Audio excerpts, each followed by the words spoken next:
네, 오늘은 천국 백성의 역할이라는 제목입니다. 지난주부터 우리가 산상수훈, 예수님의 첫 번째 그 가르침에 대한 말씀을 보고 있는데 지난주의 말씀의 제목은 무엇이었나요? 천국 백성의 축복이었습니다. 팔복으로 잘 알려진 그 어떤 천국 백성의 축복이었는데 그 축복은 세상에서 말하는 복과는 좀 다른 차원이라고 제가 말씀드렸습니다. 무리로 남아서 적당한 거리를 두면서 신앙생활을 하는 것이 아니라 이제 예수님을 정말 적극적으로 내가 따르겠다라고 그렇게 결심한 신앙인들에게 주어진 그러한 자들에게 주어지는 가장 큰 축복이 무엇이었나요? 그것은 천국이 저희 것이미요 라는 것을 통해서 바로 천국 백성이 되었다라고 하는 사실이 가장 큰 축복이라는 사실을 말씀을 드렸습니다. 그래서 천국 백성이 된 사람들에게는 이 땅에서 가난하거나 애통하거나 핍박을 받아도 다른 사람들에게 빼앗길 수 없는 최고의 축복을 이미 받았기 때문에 내가 이미 그러한 사람이 되어진 그 존재적인 기쁨이 항상 있게 됩니다. 그 존재적인 기쁨, 내가 하나님의 백성이 되었다라는 존재적인 기쁨이 왜 그렇게 클까요? 그것이 큰 이유는 내가 사실은 그것을 받을 만한 자격이 없는 사람이기 때문이에요. 내가 전혀 그런 것을 받을 사람이 아닌데 나에게도 은혜로 구원하셔서 천국 백성을 삼으셨구나. 그것을 생각하며 정말 기쁨이 있고 그 기쁨을 표현하는 그런 감사의 사람이 될 수밖에 없습니다. 마지막에 단락에도 이런 얘기를 했죠. 비록 이 땅에서 지내는 동안 반드시 고난이 있지만 고난은 분명히 찾아올 수밖에 없지만 그러나 그 고난이 무엇이 될 수 있다고 했나요? 다 알고 계시네요. 네. 고난은 바로 고래의 상처에서 난 그 어떤 용련향과 같이 우리가 그리스도의 향을 더 깊고 진하게 낼 수 있는 그런 도구가 될 수 있다라는 사실을 지난주에 말씀을 드렸습니다. 여러분 다 기억하고 계시죠? 네, 제가 요즘 이렇게 지난주에 나눴던 말씀들을 먼저 복습하고 이제 그 다음 본문으로 넘어가는데 이렇게 하는 이유가 분명히 있습니다. 네, 왜 그럴까요? 제가 준비한 이 말씀이 너무나도 귀하기 때문에 한 번 더 나누고자 하는 마음이 아니고, 그렇지 않고 한 번만 듣기 아까워서 그러는 것이 아니라 우리 성도님들이 한 주간 세상 속에서 이 말씀을 기억하면서 살았는가 하는 것을 다시 한번 이렇게 돌이켜보기 위함입니다. 왜냐하면 말씀을 듣고 흘려보내는 것은 아무 의미가 없어요. 머리로만 아는 것은 아무 의미가 없을 수 있습니다. 그러나 이것은 말씀은 어떻게 해야 됩니까? 반드시 실천으로 이어져야 합니다. 우리가 흔히 그렇게 얘기하죠. 세상에서 가장 먼 거리는 머리에서 마음까지, 가슴까지. 그래서 머리로는 아는데 행동으로 옮겨지는 것은 결코 쉽지 않기 때문에 이러한 말들이 있습니다. 그런데 여러분 성경적으로 볼 때 이 머리에서 마음까지, 이 머리에서 행동이 이렇게 어려운 이유가 뭐냐면 이 머리에서 이 마음 사이에 뭐가 있죠? 우리 입술이 있잖아요. 우리 입술로 그것을 잘 고백하지 않기 때문이에요.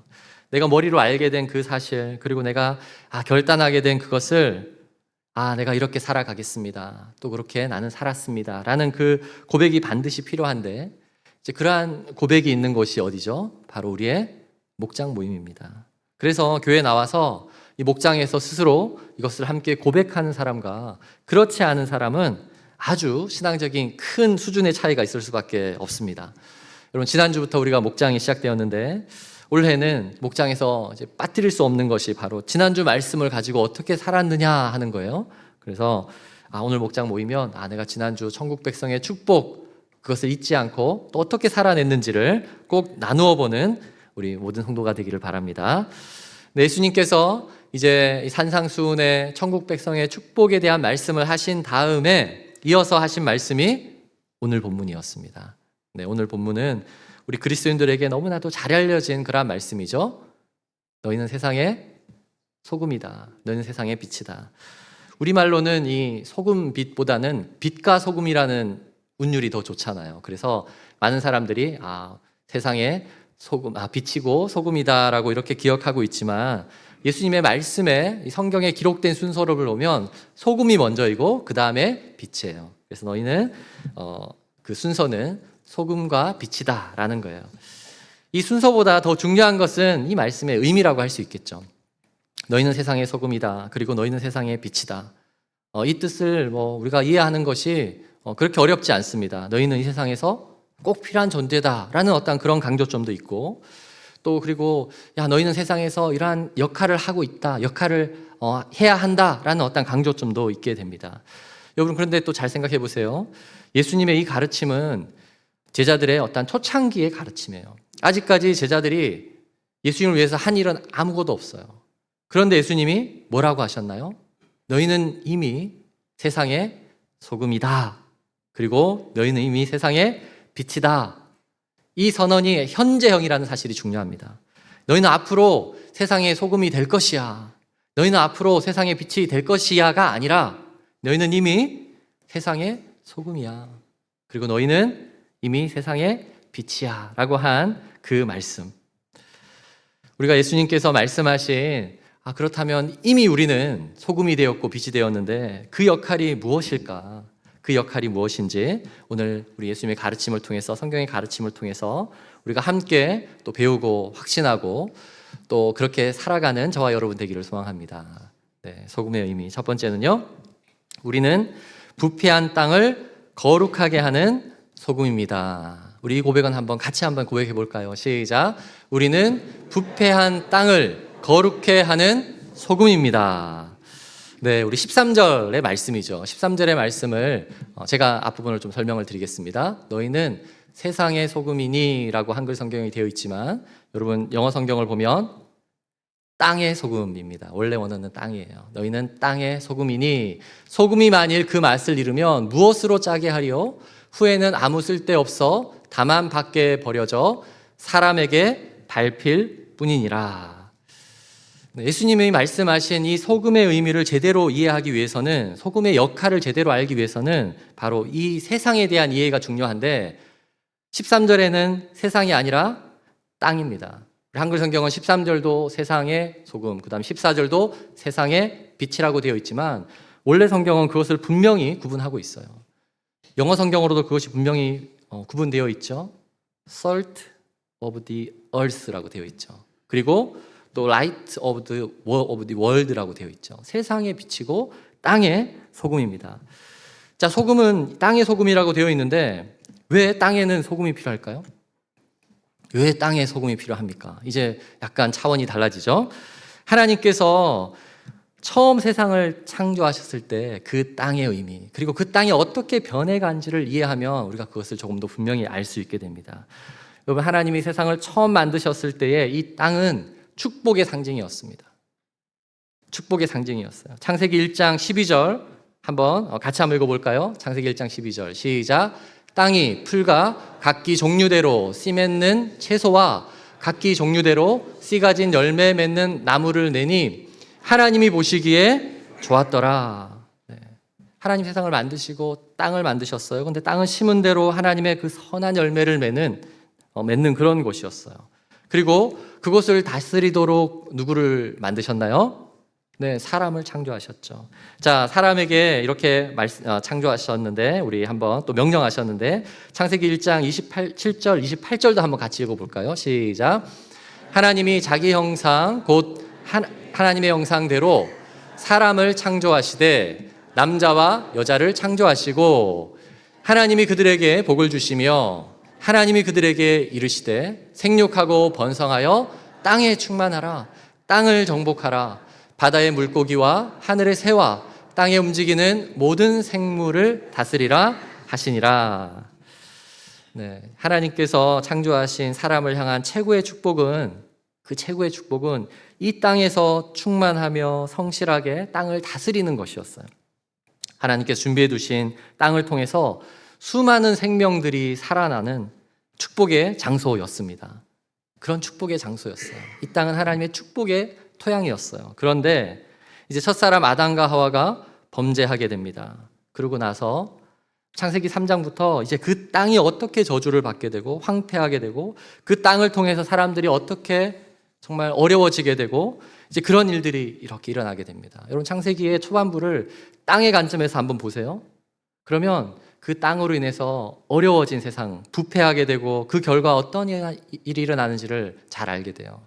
그것을 잘 요약한, 그 결과에 대한 요약한 말씀이 창세기 6장 11절에서 12절인데요. 이 말씀도 우리가 한번 같이 읽어볼까요? 시작. 그때에 온 땅이 하나님 앞에 부패하여 포악함이 땅에 가득한지라.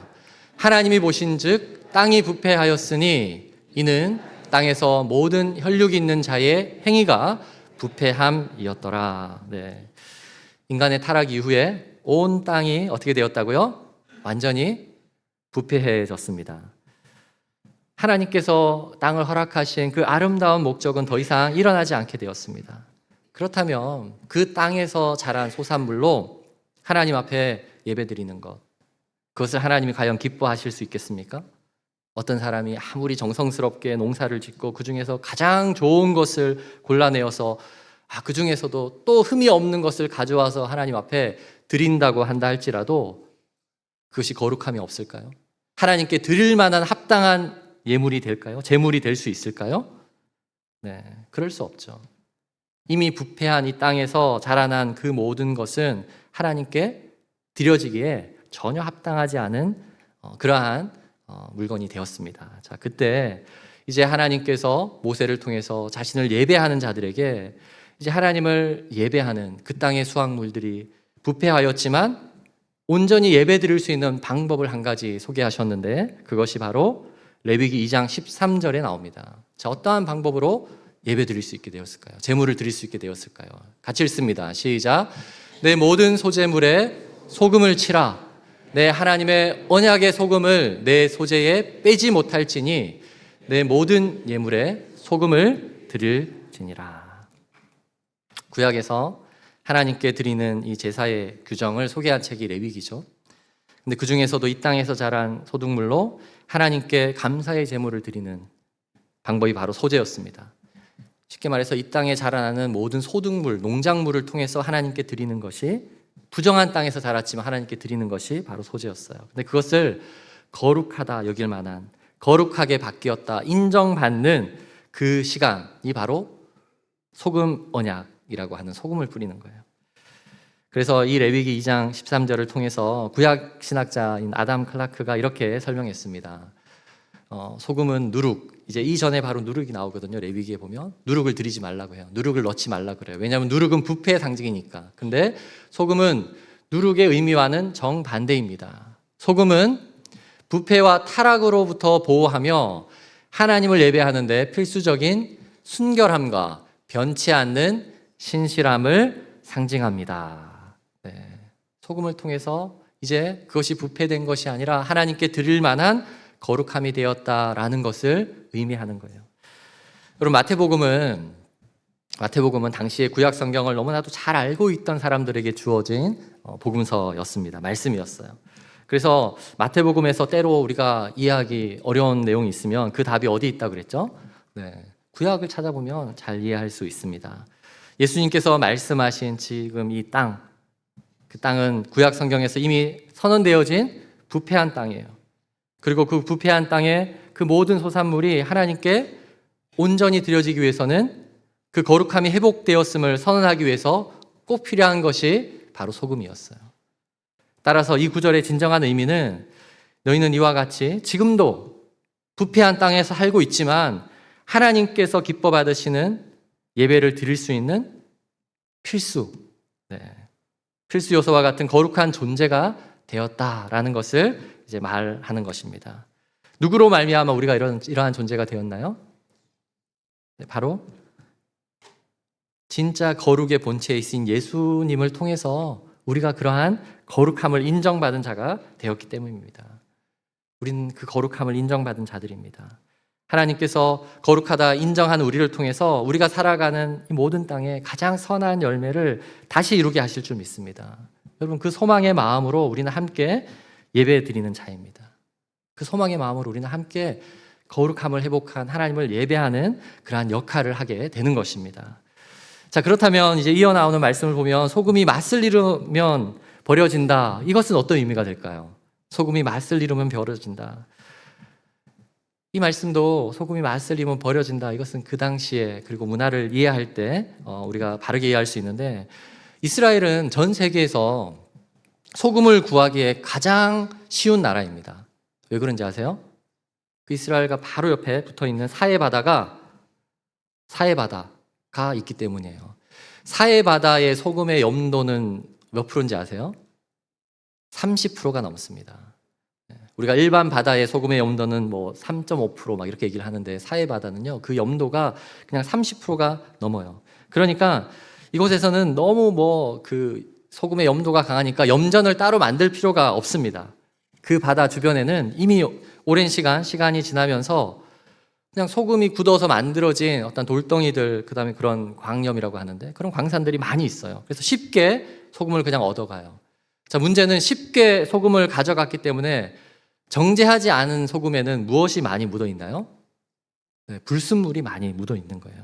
그래서 누구나 쉽게 소금을 얻을 수 있지만 또 그 소금 안에 이제 불순물만 남게 되고 이제 맛이 약간 이상해지고 그러면 그것을 쉽게 버리게 되는 것입니다. 어디에 버릴까요? 소금을 쉽게 그냥 버릴 때 어디에 버릴까요? 농사 짓는 좋은 토양에다가 버릴까요? 그렇지 않죠. 소금은 땅에다가 그냥 버려요. 소금이 땅에다가 버려지면 되게 신기한 것은 땅이 되게 딱딱해져 가지고 사람들이 걸어 다니기 아주 좋은 길이 되어집니다.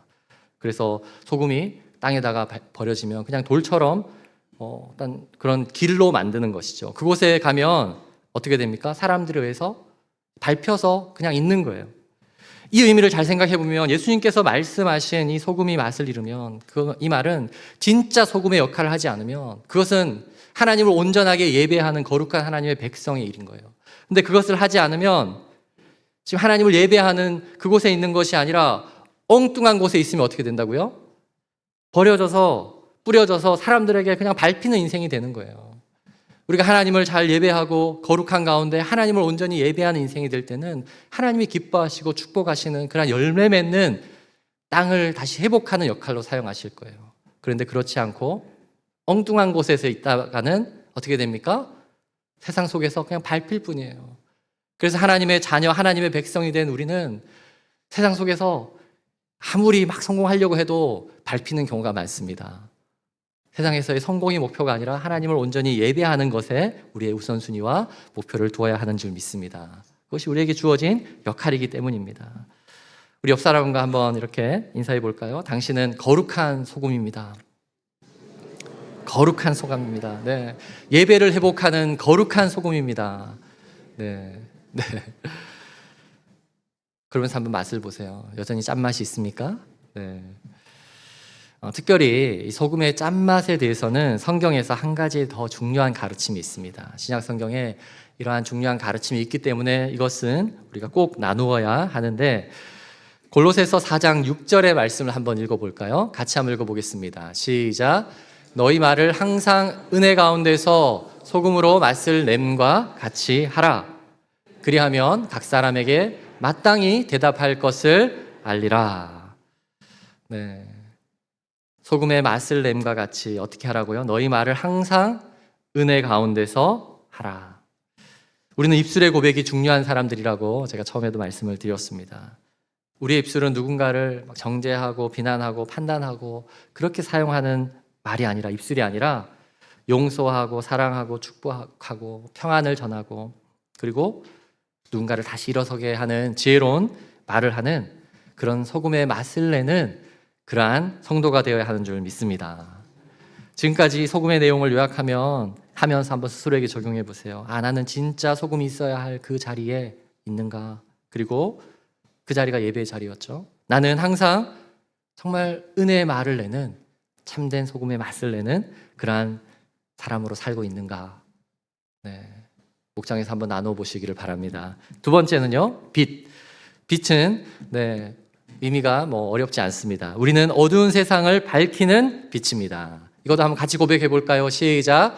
우리는 어두운 세상을 밝히는 빛입니다. 우리 14절도 같이 한번 읽어보겠습니다. 14절 시작. 너희는 세상의 빛이라 산 위에 있는 동네가 숨겨지지 못할 것이요. 네, 부패한 어떤 땅을 거룩하게 정하는 어떤 이 소금의 역할을 우리가 이해한다면 이 말씀은 너무나도 쉬운 말씀, 이해하기 쉬운 말씀이라고 할 수 있죠. 그래서 정말 우리는 빛이다. 또한 이 말씀도 우선으로 우리가 기억해야 하는 것은 너희는 빛이 되어라가 아니라 세상의 빛이다 라는 현재형 선언이에요. 천국 백성이 된 사람들은 누구나 세상의 빛이 되었다라는 거예요. 세상의 빛, 세상을 모든 어두움을 비치는 빛으로 주님이 부르셨습니다. 자, 그렇다면 이 빛의 역할 중에 하나는 무엇일까요? 어디에서 그 빛을 발하냐 하는 것이 아주 중요한 것입니다. 어디에서 그 빛을 발하느냐, 그리고 또 그 빛을 발할 때에 어떠한 일이 일어나게 되는 거냐 하는 것이 중요한 의미라고 할 수 있죠.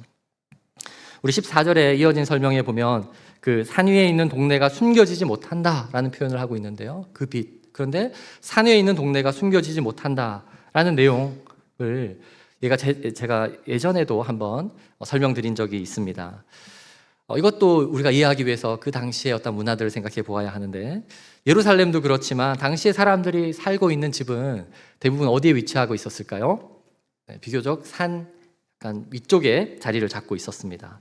왜냐하면 그곳에 있어야지 혹시라도 다른 나라 적군들이 쳐들어왔을 때에 방어를 잘할 수 있기 때문이에요. 그래서 성벽을 쌓고 그곳에 있는 것이죠. 그러다가 어느 날 진짜 전쟁이 나는데 너무너무 무서운, 그래서 대적할 수 없는 그러한 적들이 쳐들어왔을 때는 어떻게 할까요? 네, 사람이 살지 않은 것처럼 빛을 다 꺼두기도 하고 때로는 그냥 도망가든지 하게 되겠죠. 그런데 반대로 그 산 위에 있는 동네가 어떠한 적이 쳐들어와도 이길 수 있는 그러한 왕이 있어요. 그러한 강한 군사력이 있어요. 그렇다면 그럼 어떻게 지내게 될까요? 뿐만 아니라 그 산 위에 있는 동네가, 그 산 위에 있는 동네를 다스리는 왕이 이제 그냥 우리만 잘 먹고 잘 살자가 아니라 더 많은 사람들이 이곳에 와서 함께 평안을 누리고 함께 행복하며 함께 구원의 기쁨을 누리기를 소망한다면 그 동네는 무엇을 하게 될까요? 낮뿐만 아니라 밤이 되었을 때에 밝은 빛을 밝혀두겠죠. 흑암의 길을 헤매던 사람들에게 더 잘 보여서 이쪽으로 오라고, 다른 길이 아니라 이곳에 와서 우리와 함께하는 그러한 역할을 하게 될 것입니다. 예수님께서 이 땅에 그러한 공동체를 세우기 시작하셨습니다. 그리고 그곳에는 어떠한 어둠도 이기지 못하는 빛 대신 예수님께서 함께 하시고, 그리고 그 빛을 우리에게도 함께 허락하셨어요. 그러한 의미에서 미국에서 가장 유명한 신학자 중에 신학자 중에 한 명인 F.F. 브루스라는 교수님이 이 구절을 이렇게 설명을 했습니다. 이 산 위의 동네는 제자들의 공동체입니다. 그들의 정체성은 세상을 향해 빛을 발하는 것이며 그 빛은 그들이 누구인지를 증명함과 동시에 그들이 왜 이곳에 있는지를 보여주는 등대와 같습니다. 그 정체성이 뭐예요? 나는 이미 빛이 되었구나, 구원을 받았구나 뿐만 아니라 사명, 등대와 같은 역할, 나뿐만 아니라 다른 사람에게도 그 빛을 함께 전하는 그러한 자가 되어야 하겠구나 라는 사명 선언문과 같다는 것이죠. 주님께서 제자들을 세우시고 그 새로운 공동체를 우리는 지금 교회라고 부릅니다. 우리가 교회에서 함께 모일 때에 이곳에 모인 모든 성도님들이 가진 그 빛이 모여질 때에 주님의 그 밝은 생명의 빛이 더욱 밝게 빛나게 될 거예요. 그리고 그 빛을 소망하는 자들이 함께 이곳에 모이게 될 줄 믿습니다. 뿐만 아니라 이곳에서만 모이는 것이 아니라 이제 각자가 주님께서 보내는 장소로도 이동을 하게 됩니다. 이어지는 15절의 말씀을 보면 이제 주님은 그 빛을 소유한 자는 어떻게 합니까? 가장 어두운 곳에, 필요한 집안 구석구석에 빛을 놔둔다라는 메시지를 하고 있죠.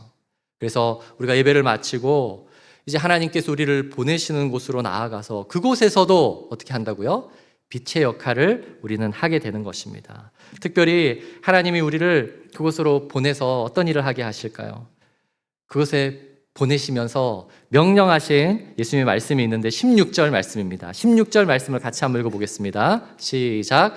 이같이 너희 빛이 사람 앞에 비치게 하여 그들로 너희 착한 행실을 보고 하늘에 계신 너희 아버지께 영광을 돌리게 하라. 너는 이미 빛이야. 자, 그런데 그 너희 빛이 사람 앞에 비치게 하여, 이 문장에서 명령문은 하나예요. 예수님이 말씀하신 명령문은 하나인데 그것은 제일 처음에 있습니다. 너희 빛이 사람 앞에 비치게 하라라는 거예요. 너희 빛을 감추지 말고 그 빛이 사람에게 드러나도록 하라.